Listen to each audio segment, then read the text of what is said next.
welcome to a brand new episode here on Carmelin's Farm. Had to think then. Yes, so we are continuing with the grapes in this episode, but thankfully this episode the grapes will be finished. So, by the looks of things we have a crop ready over at the far side there, which is a bit annoying. Unless the rapes he's just come on, I think rapes the other side. I think we may have a crop ready there the other side, so that's a bit annoying because I didn't get the second lot of fertiliser on. Honestly, there is just so much to do these days. I'm just not getting around to doing it all. But what we'll do is in future, as I say, we're going to get after this sort of year's harvest, I think I'm going to get I'm going to try and get Courseplay to look after the fields for me.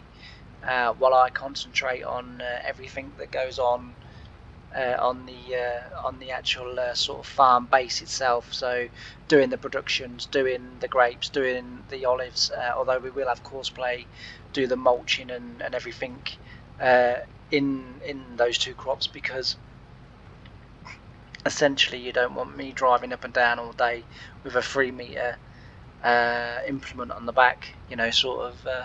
Taking forever and a day. So, but we will get the Courseplay to do that, but that will allow me to either do some drilling or, you know, sort of do something else, even if it's just moving productions around. So that's the state that we're in at the moment. We are in the position where I am so busy I don't have enough time now to do all of the jobs that I need to get done in a working day. We've still got the chickens' eggs to empty. We've got the rest of the pigs to get moved over. We've got the meat from the pigs to sell. We've got cakes to move. We've got raisins to move. We've honestly, like, it is just literally is endless. You know, and I think the challenge for me now is going to be, but you know, when we first started and for sort of, you know, several months thereafter, the challenge was trying to find enough different jobs to do to make each video interesting. Now, hopefully I've achieved that. You know, I kind of hope I've achieved that, but now it's a case of we've got that many jobs. How do I keep it varied enough to keep it interesting? Because I'm not sure you want to watch me for however long these videos are usually. Usually between half hour, 45 minutes, just moving pallets around all day. So it's a case of we'll be sort of doing this one episode and then dipping into something else and then back to something else, and hoping that we make a decent job of it. Excuse me for 1 second, I need to have a guzzle of tea. So, the reason I've got a cup of tea, and I don't have sugar in my tea. I do have milk, but I don't have sugar in it. So I'm home alone at the moment. Now, when you're home alone, there's a few little rules that a man has to go through first. You all know what I'm talking about, right? So we did the rules, and then kind of recorded the first video this morning. Which I haven't finished yet, but I do need to get 2 videos each day recorded. But I kind of, as I say, I had sort of matters to take care of when, you know, sort of the house became empty. I had stuff I needed to get done, and then it was a case of sort of record the first video. I've recorded most of it. I've just got to record really the ending now. And then it was kind of lunchtime, and I was sort of thinking, oh, you know, I'm fed up with just a boring ham sandwich and nothing exciting. So I decided to go, because we live about, I don't know.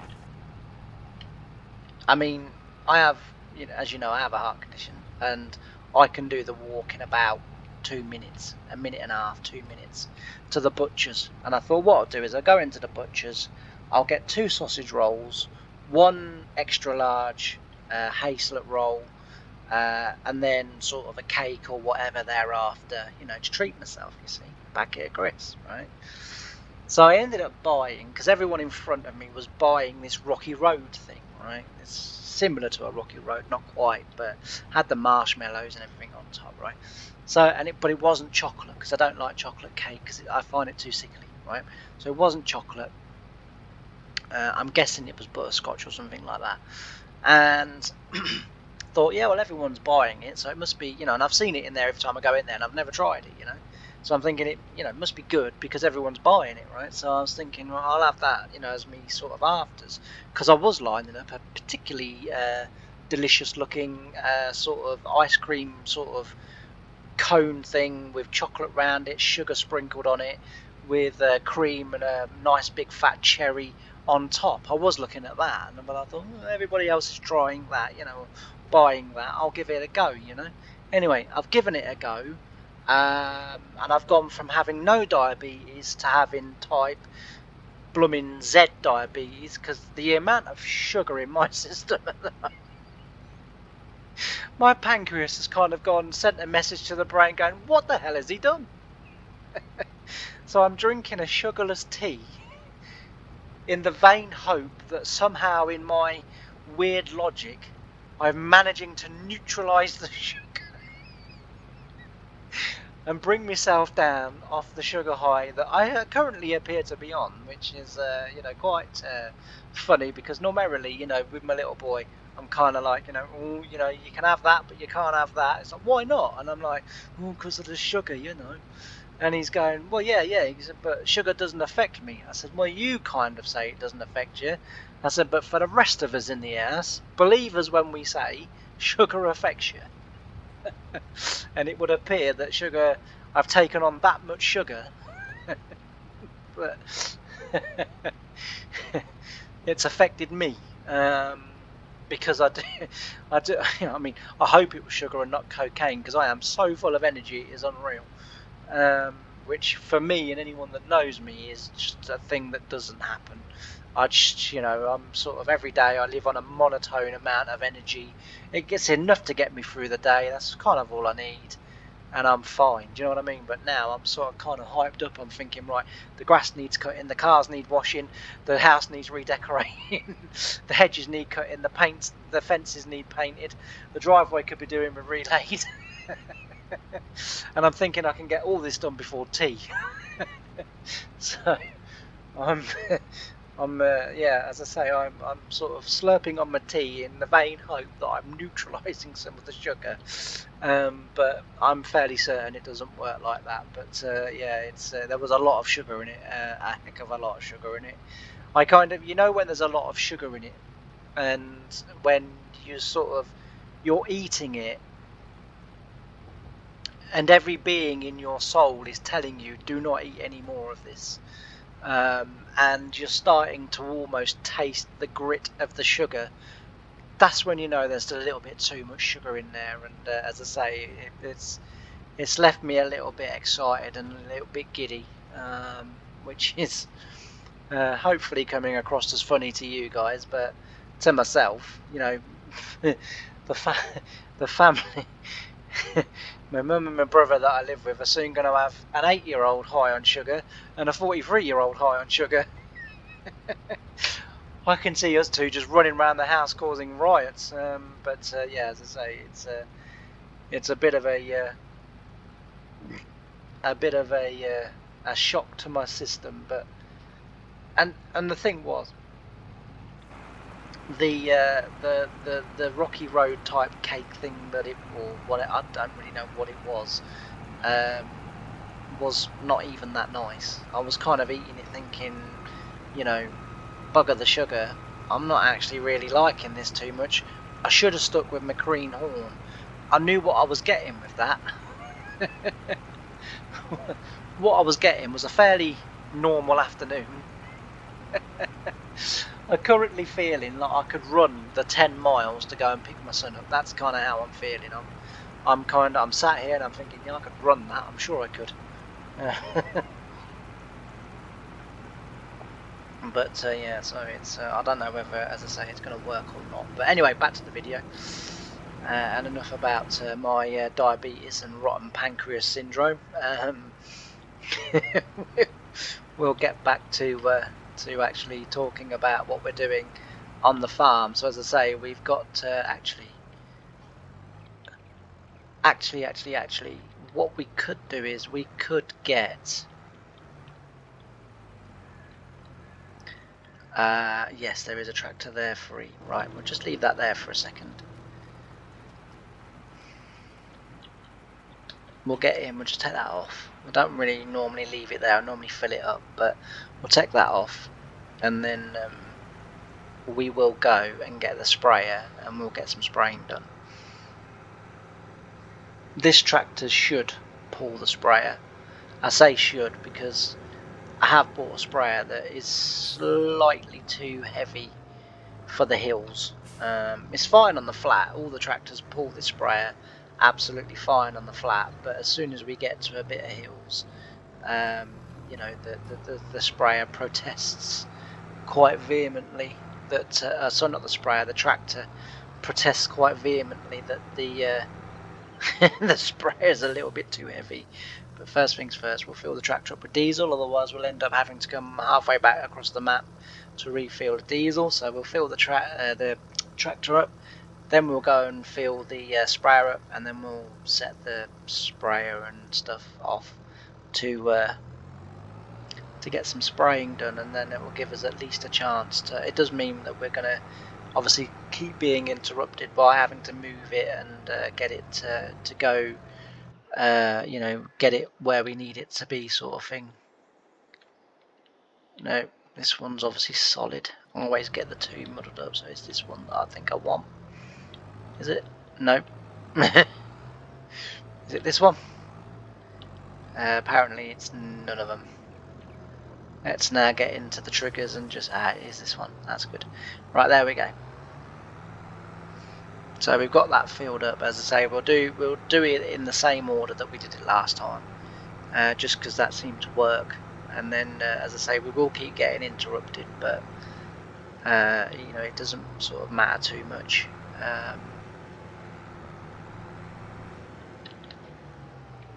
Am I going to get through there? Probably. Probably.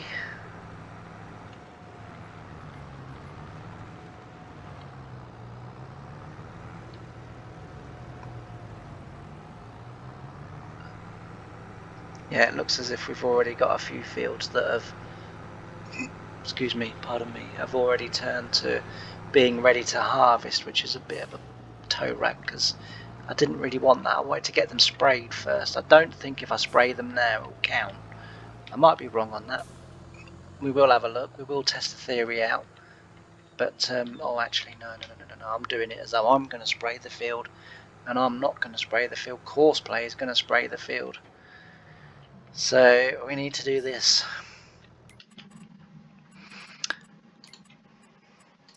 There's a few jobs on the farm that I always do, and I always do like the spraying and the drilling and stuff like that, because that's, you know, sort of the drilling. And on the first farm, you know, I did the spraying. The second farm, I did. Oh, do you know what? I didn't bloody click that, did I? Did I? No, I don't think I did. What a wally. Yeah, so as I say, if I do that, then hopefully that should now do it.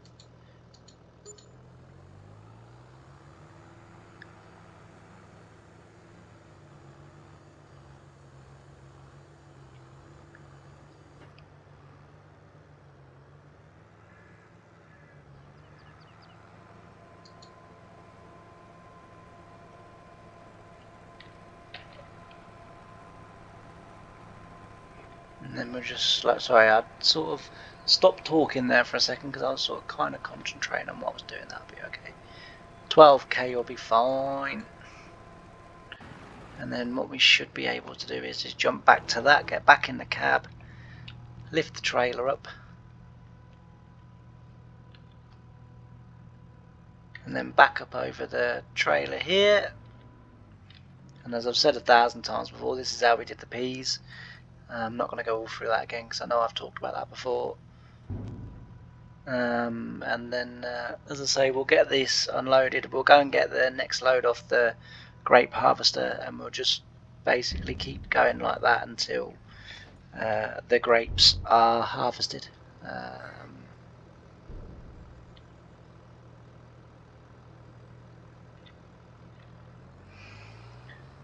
So yeah, it's been hopefully everyone's having a good day and everything's going okay for you.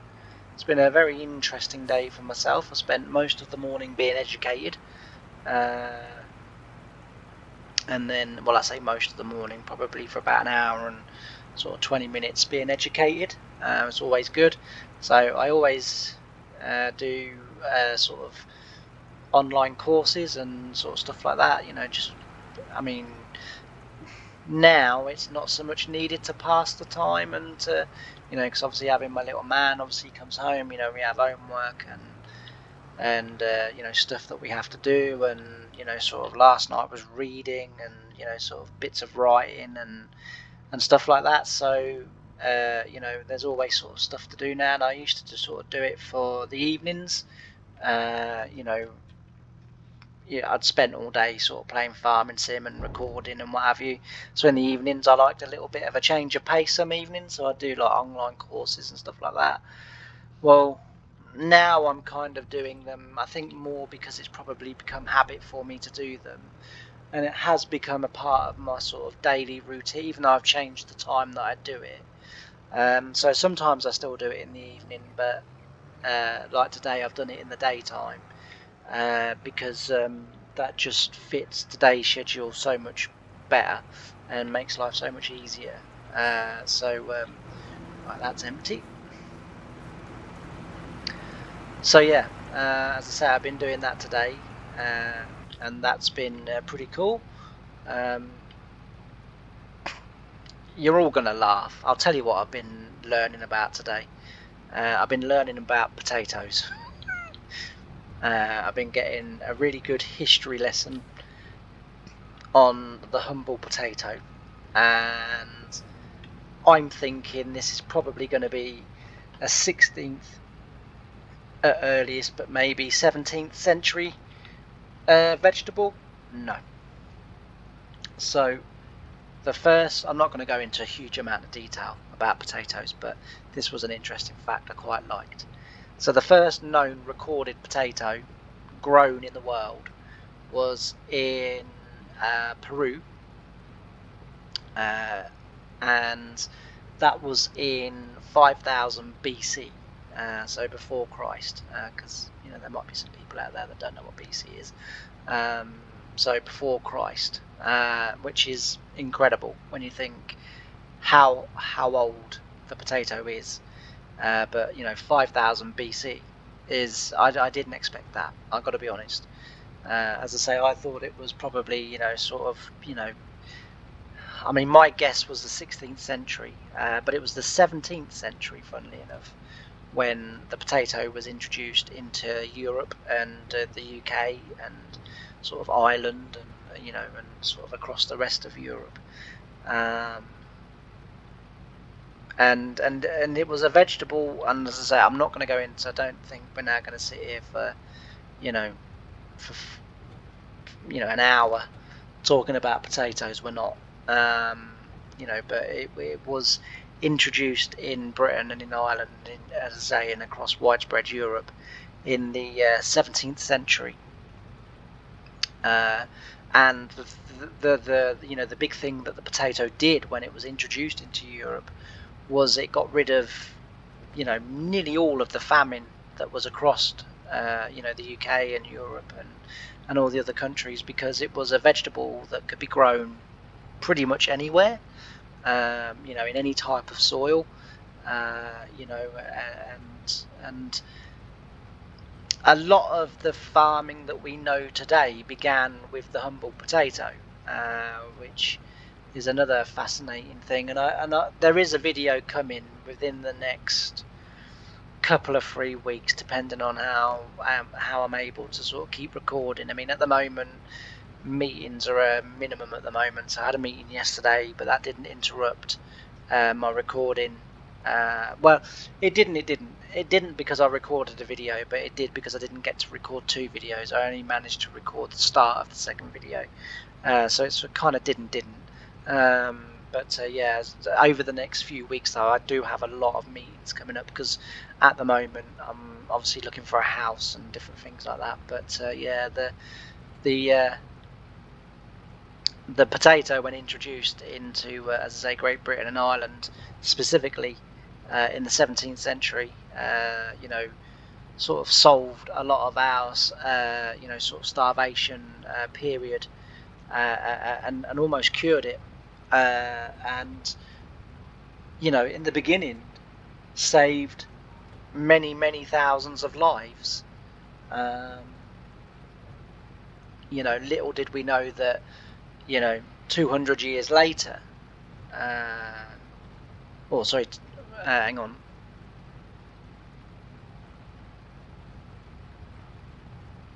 So 2,000 years later, is it? I don't know. I can't. I'm terrible with maths. I have dyscalculia, I've told you before, and so it means that although I read numbers, I don't necessarily understand numbers. And now I know there's 1,000 years in a century. No, there's not. There's 100 years in a century. So 200 years later, we've got there in the end through talking it out loud, which is what I have to do sometimes. But yeah, 200 years later, the humble potato would end up killing tens of thousands of people across the whole of Europe. And as I say, there is a video coming there, and I promise the video is going to be interesting, and I also promise there's going to be a lot of farming sim in that video, and lots of different sort of machinery as well in that video. So, you know, don't kind of sort of think, oh my god, you know, I'll avoid that one like the plague, which to be fair came later. No, I'm joking. And I told you, too much sugar. You know, it's a bad combination for me. But yeah, so as I say, we you know, there will be a thing. But anyway, I've gone on for far too long, and I get my words out. And I'm going to switch over to a bit of time lapse. I'm also going to free, because I'm guessing the sprayer has obviously hit these grapevines somewhere, so I'm going to get him freed off, or he's hit a tree or something somewhere, get him freed off, and then we will crack on. We've only got, as you can see, we've only got these sort of, what's there, 1 2 3 4 5, so 6 after this row. We've got 6 rows of grapes left, and then we're done the grapes, and then we can get on with other stuff as well. So we've got the pigs to do, we've got, as I say, we've got the raisins to do and stuff like that, so we'll get on with those things. But for now, I'm going to go, and we'll go into some time lapse. Bye for now.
And I'm back after a very weird happening. You all just saw it.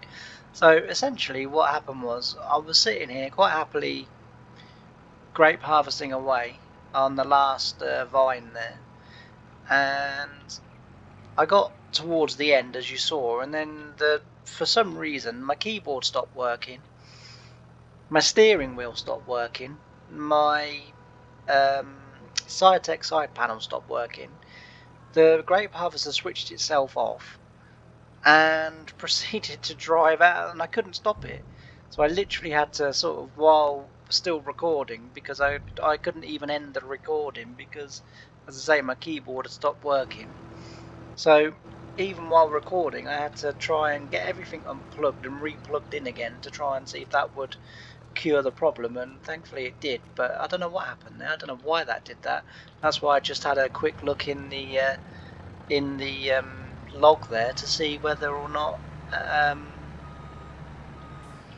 you know, I'd had a sort of mini game crash or errors or something pop up, which, you know, I was fairly certain I hadn't done, because, you know, it would have done it before then, you know. So I don't know, that was very weird. But anyway, that's the grapes done now, thank goodness, so we can get on with getting them cultivated and mulched and everything else, and then we will be away with them and the olives as well. I think the olives need doing. I'm hoping the olives aren't growing. They probably are, no my luck, and you know, we've probably got to the second year in a row where we've not done anything to them, and you know, we've missed sort of ideal harvest conditions again. But as I say, we'll get these grapes in here. We'll go and quickly have a look at the pigs, just to make sure they're okay, and then next episode, which will be the second half of this day, because that's how I'm kind of having to do it now, just as I say, because my computer does lack a lot of memory, and also as well, I just don't get as much time in the day to record everything that I want to. It looks as if the pigs are still coming through. Do you know what, he's drinking again, I can't believe it.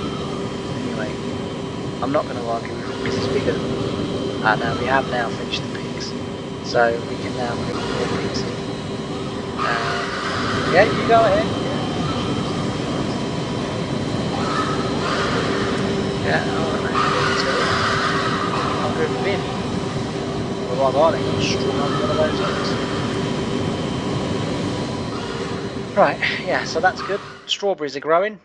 We need to bring some more pigs over, so we'll do that in the next episode. We'll also do some moving around of pallets and stuff, and get that done so that our productions are going. And we will also very quickly, actually, wouldn't normally do this, but this is the end of the video, so right, so the oats are ready. That's good. The oats are ready. As I say, that then means that we can kind of get on with obviously harvesting these. It looks as if the rapeseed is ready as well, or the canola I should say. Looks as if the canola is ready. Looks as if this side is ready. Is this oats as well? I can't remember. We planted so many crops in the space of a really short segment of time that I can't remember where I put everything. Yeah, these are oats. As I say, I think in that side over there, there's the canola. Is it the canola that's ready? Might not be. It is not the canola that's ready. So that's sorghum up there, that is. So that's ready. So this can be sprayed. This can be sprayed. This is also canola. Yeah, as I say, that's sorghum, so we've missed that one. I didn't realise sorghum and oats were such a short growing season, but we can get that one done. So yeah, it looks as if we're going to be busy. What I might do in terms of the harvest, yeah, you see we missed that one, which is a shame, but we won't miss it next year, because what I'm going to start doing is putting fertiliser in with the seed, and then just going around one more time and then spraying. So that will help me out dramatically. I have been sort of, while I was doing the grapes, I've been sort of really thinking about how I can make sure that I don't miss all of my jobs all of the time, because as I say, the productions now just keep us so busy. But yeah, so anyway, that's, as I say, the end for this episode, but we will do the second half of the day in the next episode. And thanks ever so much for watching. I've really enjoyed having your company. Can't wait to see you on the next episode. Bye for now.